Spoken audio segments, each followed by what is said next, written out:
누가복음은 이 갈릴리에서의 사역에서 그리고 그 갈릴리의 사역과 그리고 예루살렘으로 가는 길 그리고 그 예루살렘의 길에서 이 하나님의 나라로 가는 길이라서 이 누가복음의 이 저자 이 누가는 다시 또 사도행전을 쓰는 거잖아요. 그래서 예루살렘과 온 유대와 사마리아와 땅 끝까지라고 하는 그 복음의 길을 걸어가고 있는 거예요. 그래서 이 누가복음은 예수님의 십자가의 길에 대해서 하는 거고, 그 사도행전은 성령의 이 성령을 받은 사람들이 사도들이 그들이 땅 끝까지 이르러 증언의 길을 가는 그런 말씀으로 기록되어 있는 겁니다.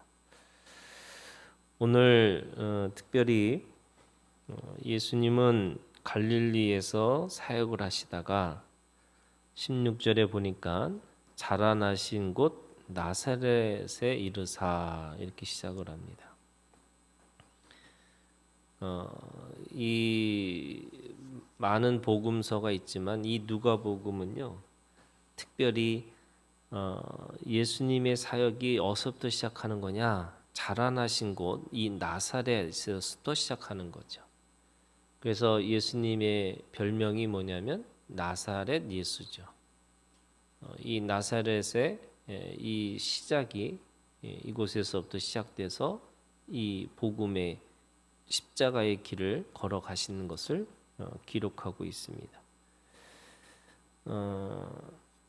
뿐만 아니라 14절에 성령의 능력으로 이렇게 됐죠.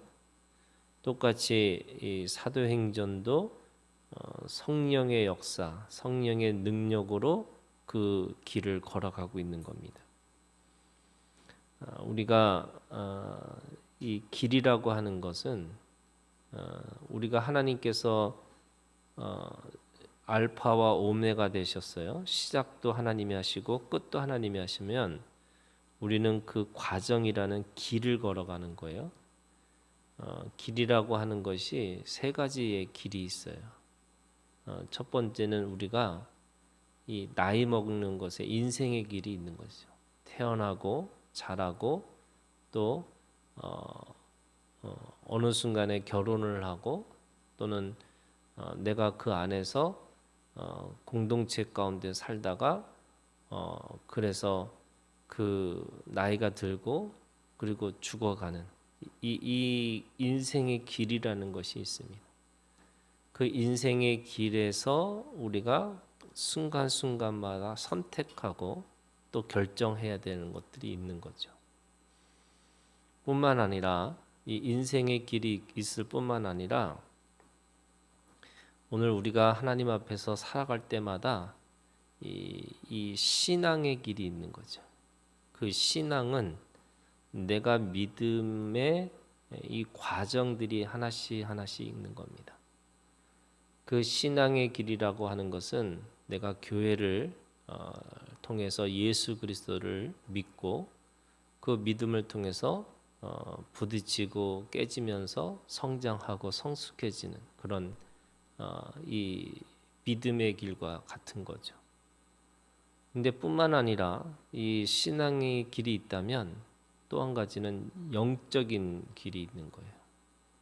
그 영적인 길이라고 하는 것은 사도 바울이 첫째 하늘과 둘째 하늘과 셋째 하늘의 길을 갔었잖아요. 이건 누구에게도 말할 수 없는 그런 신비의 경험들이 있어요. 하나님의 음성을 듣고 또 그 음성을 통해서 인도하심을 받고 또 내가 이 첫째 하늘과 둘째 하늘과 셋째 하늘이라고 하는 어떤 하나님 앞에서 환상을 보고 예언하는 그런 모습들이 있습니다. 그래서 우리가 이 세 가지 길을 가는 거예요. 영적인 길과 신앙의 길과 그리고 그 안에서 인생의 길을 걸어가고 있는 거죠. 그럴 때마다 가장 중요한 것이 뭐냐면 이 성령의 인도하심을 따라 이거죠. 오늘 예수님도 성령의 능력을 가지고 말씀하시는 거고 사도행전에서도 성령의 능력을 따라서 그들이 성령의 인도하심을 받는 거죠. 그래서 이 길을 걸어갈 때마다 이 길을 걷는 이 자에게 가장 중요한 것은 성령의 인도하심을 받는 거죠. 성령이 가라고 하면 가고 성령께서 서라고 하면 서는 겁니다. 그러면서 자라나신 곳 나사렛에서 쓰시면서 어디로 갔냐면 회당에 들어가서 성경을 읽으려고 이렇게 얘기합니다. 그 사도행전에서도 복음을 전할 때 제일 먼저 사도들이 했던 것은 뭐냐면 회당에 들어가는 거예요. 그 회당에서 말씀을 읽고 말씀을 해석해 주는 거죠. 오늘 예수님도 회당에 들어가셔서 선지자 이사야의 글을 읽습니다. 오늘 18절에 있는 이 말씀이 이사야 61장 1절의 말씀을 가지고 합니다. 그래서 주님이 이것을 복음이라고 얘기하는 거죠. 복음이라는 것은 뭐냐면 주의 성령이 임하셔가지고 가난한 자에게 복음을 전하게 하시려고 내게 기름을 부으시고 나를 보내서 포로된 자에게 자유를 눈먼 자에게 다시 보게 하고 전파하며 눌린 자를 자유롭게 하고. 이 말은 오늘 복음이라고 하는 것은 지극히 작은 자를 향해서 그것이 다시 회복되어지는 역사를 얘기하는 거예요. 그것이 복음입니다. 그러니까 우리가 복음하면은 굿뉴스라고 그러잖아요. 좋은 소식. 그 좋은 소식이라고 하는 것은 다시 그들이 회복되어질 것이다 이런 거예요. 그래서 볼 수 없는 사람이 보게 되는 거고 듣지 못하는 사람들이 듣게 되는 거고 걷지 못하는 사람들이 다시 걸을 수 있도록, 그리고 가난한 자가 진정한 하나님 안에서 자유를 얻을 수 있는 거, 이렇게 되는 거죠. 그거를 한마디로 얘기하면 19절에 있는 말씀이에요. 주의 은혜의 해를 전파하게 하려 하십니다. 이 은혜의 해라는 것이 뭐냐면요, 희년을 얘기하는 거예요.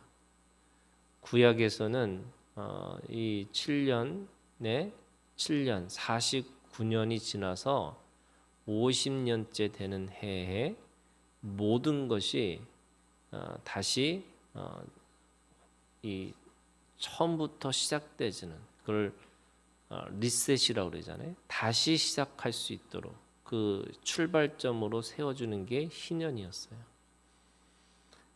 주님이 우리 가운데 오셨다는 말씀은 그 복음의 진정한 의미는 다시 하나님께서 은혜의 해로 희년으로 시작을 하시겠다 이렇게 말씀하시는 거예요. 그 희년이라고 하는 것은 어떤 의미를 갖고 있냐면 바로 우리가 에덴 동산으로 다시 돌아가는 거예요.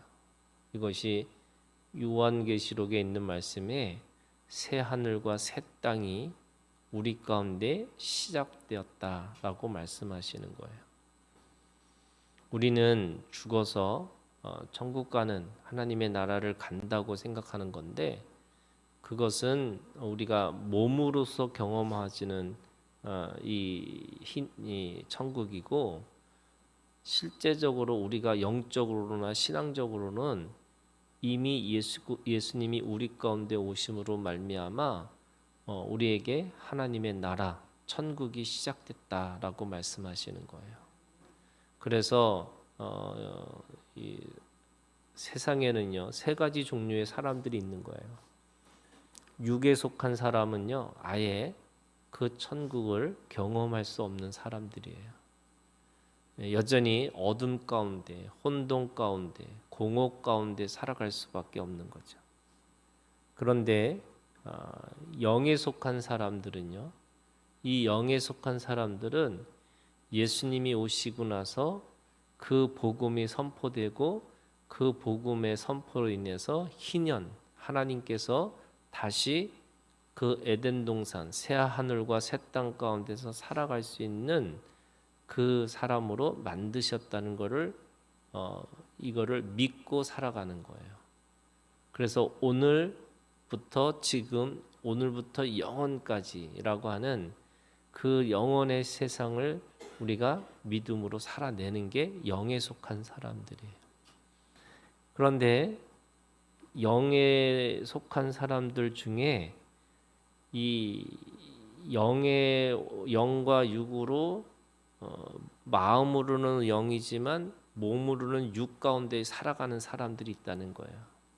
이거를 육신에 속한 사람 이렇게 얘기하는 거죠. 그 육신에 속한 사람들은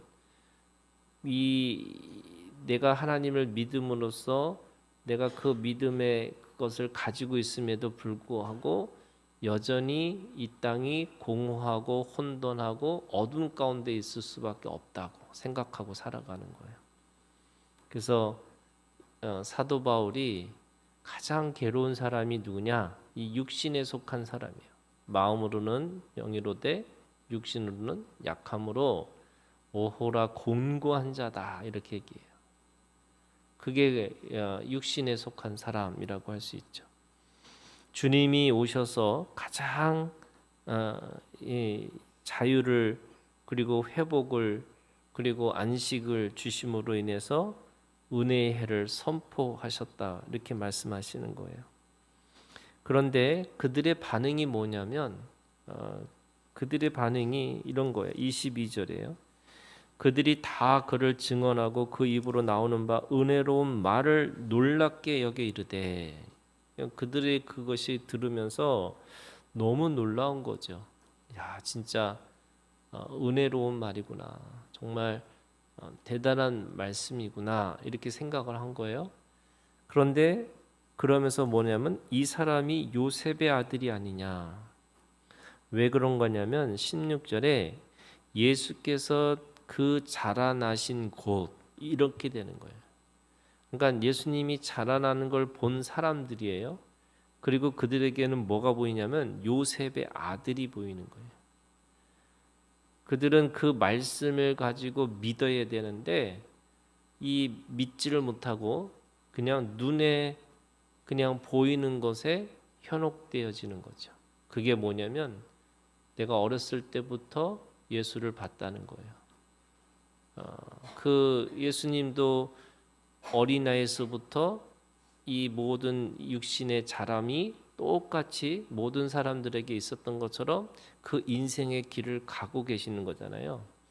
그러니까 사람들이 볼 때는 영적인 눈이 또는 그 신앙의 눈이 없다 보니까 예수님을 육신의 사람으로 생각하는 거죠. 그래서 무시하는 거예요. 그리고 예수님이 요셉의 아들이라는 게 뭐냐면 비아냥거리는 거죠. 이 요셉이 어떻게 죽었는지 모르지만 이 목수라는 직업이 그렇게 좋은 직업도 아니었고 또 이 요셉이 죽은 것은 결국에는 아버지가 없는 그런 삶으로 산 거죠. 그러다 보니까 사람들이 이 요셉의 아들이 아니냐 이렇게 얘기해요.